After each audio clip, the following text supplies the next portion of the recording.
Bonjour à toutes et tous, bienvenue pour ce nouveau tutoriel de physique-chimie sur la pile électrochimique et son fonctionnement.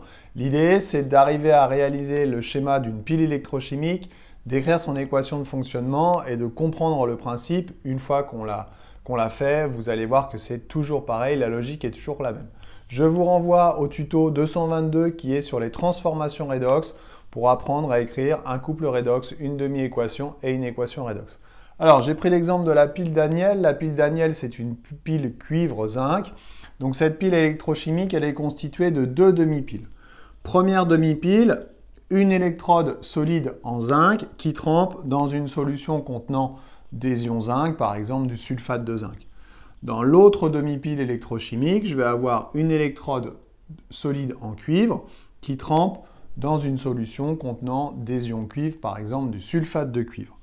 Je vais relier les deux demi-piles par ce qu'on appelle un pont salin. Le pont salin, il contient du chlorure de potassium, c'est-à-dire des ions K+, et des ions Cl-. On va voir à quoi ça sert. Et puis, je vais mettre ici un voltmètre pour pouvoir détecter la présence d'un courant électrique. Alors, une fois qu'on a fait ce petit schéma, dans l'énoncé, on nous donne systématiquement une indication importante, soit le sens de circulation du courant électrique, soit l'équation de fonctionnement. Moi, j'ai décidé de partir sur le fait qu'on nous donne le sens conventionnel du courant électrique qui va être comme ceci. Alors, ce sens conventionnel du courant électrique, je peux aussi le déterminer par une expérience. Je fais la pile en TP et je m'aperçois que le courant circule dans ce sens-là. Évidemment, si le sens conventionnel est comme ceci, ça veut dire que les électrons sont dans l'autre sens et vont dans l'autre sens. Ainsi, on va pouvoir dire que le zinc, la demi-pile du zinc va libérer des électrons puisque les électrons vont partir de la demi-pile du zinc pour aller vers le cuivre. Et je vais pouvoir écrire la demi-équation associée, Zn donne Zn2 plus Aq plus 2 électrons. Je me rends compte ici que le zinc libère les électrons. A fortiori, si la demi-pile du zinc libère les électrons, la demi-pile du cuivre va récupérer ces électrons.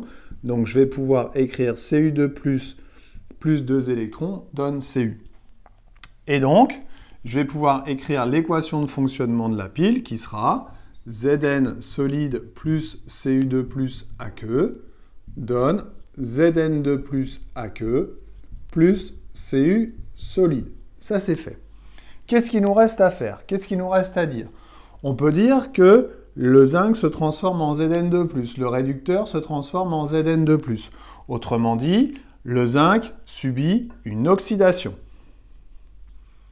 A contrario, le Cu2+ se transforme en Cu, l'oxydant se transforme en réducteur, la demi-pile du cuivre, le Cu2+, subit une réduction.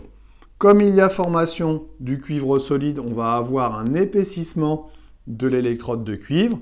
Comme il y a une oxydation sur la demi-pile du zinc, il va y avoir un amaigrissement de l'électrode du zinc. Enfin, on va pouvoir identifier la cathode et l'anode par ce petit moyen mémotechnique très intéressant qui nous dit que la réduction s'effectue à la cathode. Et la cathode, c'est le pôle plus dans la pile. Réduction, je m'aperçois que c'est la demi-pile du cuivre, donc la demi-pile du cuivre, c'est le pôle plus. Et on va pouvoir écrire de la même façon que l'oxydation s'effectue à l'anode, et l'anode, pour une pile, c'est le pôle moins. Ainsi, la demi-pile du zinc, c'est le pôle moins. Si je reprends la pile dans son ensemble, on s'aperçoit que le courant électrique et le sens conventionnel du courant part du pôle plus vers le pôle moins. Ça colle. Alors, à quoi vous sert le pont salin? Le pont salin, il sert à fermer le circuit électrique, ça c'est une première chose. Et ensuite, ce pont salin qui est constitué de solutions ioniques va permettre de compenser la perte ou le gain de charge supplémentaire. Ainsi, les Cu2+ disparaissent, il y en a de moins en moins. Donc le K+ va aller dans cette direction-là pour compenser le défaut de Cu2+. De l'autre côté, on va avoir de plus en plus de Zn de plus.